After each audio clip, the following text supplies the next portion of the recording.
स्वागत है हमारे चैनल पर। आज हम जानेंगे कि बेरिंग सफिक कोड क्या होता है। ओके, आज हम वीडियो में डिस्कस करेंगे बेरिंग का जो सफिक कोड होता है वो क्या होता है, हम जानेंगे। देखिए, जब आप बेरिंग आपके पास होगी तो बेरिंग का कोई नंबर होगा। आप देख सकते हैं यहाँ पे मेरे पास ये देखिए, ये बेरिंग का इधर नंबर लिखा हुआ है। ओके, यहाँ देख सकते हैं 6209। उसके आगे देखिए लिखा है 2ZC3। यहाँ पर देखिए बेरिंग का नंबर मैं लिख देता हूँ, क्या लिखा है 6209। उसका आगे जस्ट लिखा है 2Z/C3। ओके, ये तो आपका ये तो आप जानते हैं, ये तो बेरिंग का नंबर है। ओके, ये बेरिंग का नंबर ये है 6209। अब हम जानेंगे इसके आगे जो लिखा होता है 2Z या फिर C3, इसका क्या मतलब है। ओके, इसको हम सफिक कोड बोलते हैं। देखिए, ये जो होता है इसको हम सफिक कोड वर्ड बोलते हैं। ओके, 2Z का क्या मतलब है, C3 का क्या मतलब है। कभी कभी कहीं में आता है, किसी बेरिंग में आता है RS।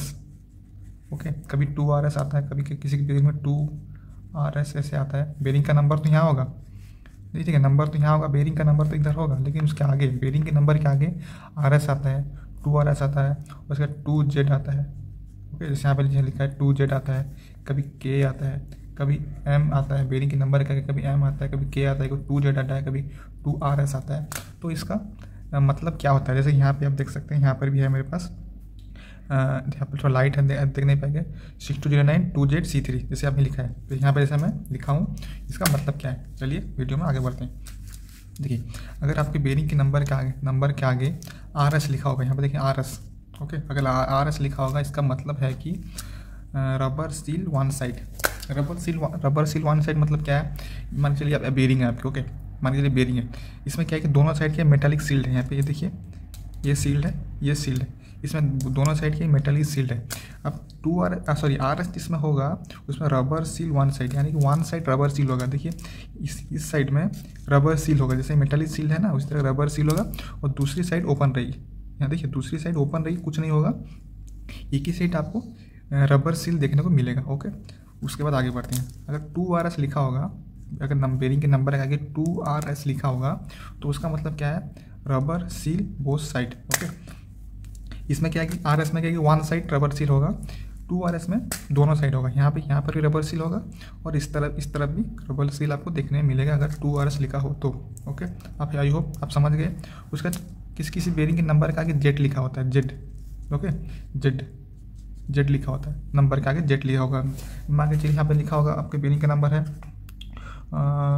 6209। एग्जाम्पल इसमें ले रहा हूँ 6209, आगे जेड लिखा होगा। इसका मतलब क्या है, बेरिंग नंबर का जेड लिखा होगा, इसका मतलब क्या है, जेड का मतलब metal sealed one side. Okay, metal sealed one side, इसका मतलब ये देखिए, यहाँ पर मेटल सील्ड है, यहाँ पर मेटल सील्ड है। जेड अगर होगा तो एक साइड मेटल सील्ड होगा। इसमें देखिए, दोनों साइड मेटल सील्ड है ना।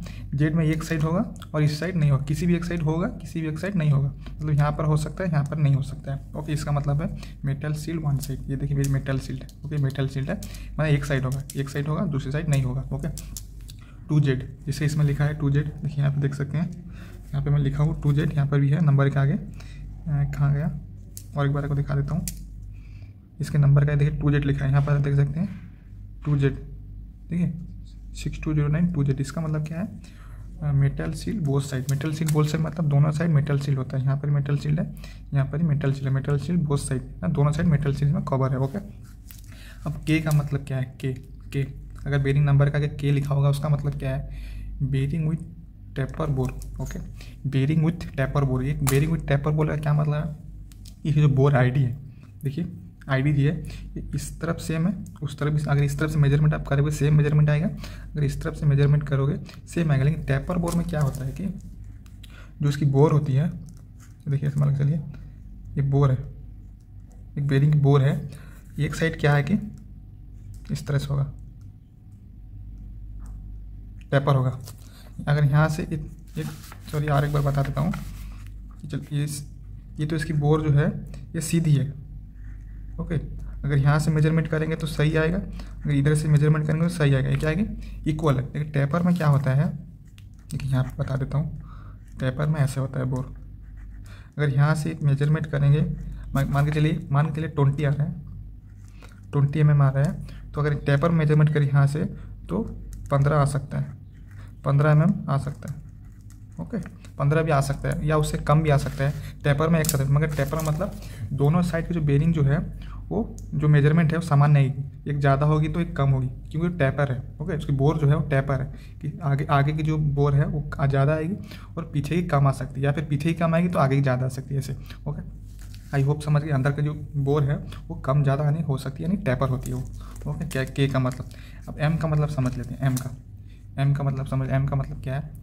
एम मतलब बेरिंग विथ ब्रास गेज। अब ब्रास गेज क्या होता है ये आपको समझाता हूँ। ब्रास गेज क्या, इसमें देखिए हम लोग जो इसमें जो इस बेरिंग के अंदर जो गेज है वो क्या है कि एसएस की होती है। इसके अंदर जो बेरिंग की गेज है वो एसएस की होती है। अगर एसएस की होती है ओके, अगर किसी बेरिंग की नंबर एम लिखा होगा, उसकी जो गेज होती है, गेज जिसमें बॉल सीट होता है, मूवमेंट देता है, गाइड करता है जो बॉल को, उसकी जो गेज होती है उसको उसकी ब्रास की होगी, उसकी ब्रास मेटेरियल की होगी। ओके किसी नंबर का एच टी लिखा होगा, एच टी उसका मतलब क्या है, bearing with high temperature gauge. वो बेरिंग जो होगी हाई टेम्परेचर की, गेज जो होगी हाई टेम्परेचर की होगी, यानी कि वो ज़्यादा से ज़्यादा टेम्परेचर सहन कर सकती है। उसकी गेज जो है ज़्यादा से ज़्यादा टेम्परेचर सहन कर सकती है, एक नॉर्मल बेरिंग से कहीं ज़्यादा उसकी बेरिंग जो टेम्परेचर है सहन कर सकती है, क्योंकि वो हाई टेम्परेचर की जो गेज है, बेरिंग की जो गेज है वो हाई टेम्परेचर की होती है, जिसमें एच टी लिखा होता है। ओके C3 का मतलब क्या होता है, देखिए C3 लिखा है। C3 मतलब रेडियल क्लियरेंस। ये देखिए रेडियल क्लियरेंस मतलब इसके अंदर जो बॉल है, ओके बॉल जो है इसके अंदर बॉल है, गेज है। ओके देखिए बेरिंग के अंदर ऐसे होता है, क्या है कि आपको बता देता हूँ, ऐसे बॉल्स होती है। ओके ये बॉल्स होती है, इसके अंदर क्या है, गेज होती है, ऐसे गेज होती है। ओके ये आप समझ गए, ऐसे गेज होती है। ओके जो इसमें क्लियरेंस है यहाँ से यहाँ तक, ये वाली आउटर रेस से इनर रेस में बॉल के अंदर जो कुछ क्लियरेंस होती है, अगर क्लियरेंस होती है तो उसमें C3 आता है, अगर क्लियरेंस हो तो C3 है। समझ जाएंगे इसमें रेडियल क्लियरेंस है, मतलब ऐसे आप करेंगे तो थोड़ा जो बेरिंग जो है थोड़ा सेक होगा, इसमें थोड़ा सेक नहीं हो रहा है, ये परफेक्ट बैठा हुआ है। अगर थोड़ा सा भी ऐसे करेंगे तो इसमें थोड़ा क्लियरेंस आपको देखने में मिलेगा, थोड़ा क्लियरेंस आपको देखने में ऊपर से ऐसे नहीं, ऊपर से नीचे तक, क्योंकि इसको हम रेडियल लोड बोलते हैं। इसको ऊपर से जो आता है लोड इसको रेडियल लोड बोलते हैं, और सामने से लोड आता है उसको एक्सियल लोड बोलते हैं। अब रेडियल क्लियरेंस मतलब ऊपर से नीचे तक आपको ऐसे करेंगे तो उसको क्लियरेंस थोड़ा बहुत देखने को मिलेगा।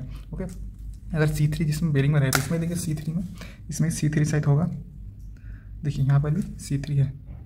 अब देख सकते हैं यहाँ पर C3 लिखा हुआ, लाइट थोड़ा बंद कर देता हूँ, ये देखिए यहाँ पर भी C3 लिखा है। ओके C3 यानी कि इसमें रेडियल क्लियरेंस है, बॉल के अंदर थोड़ा बहुत क्लियरेंस है, आउटर रेस से इनर रेस के अंदर जो बॉल है उसमें क्लियरेंस है। ओके आई होप आपको समझ आ गया कि बेरिंग सॉफिक कोड क्या होता है, आप आसानी से कोड डिकोड कर सकते हैं। ओके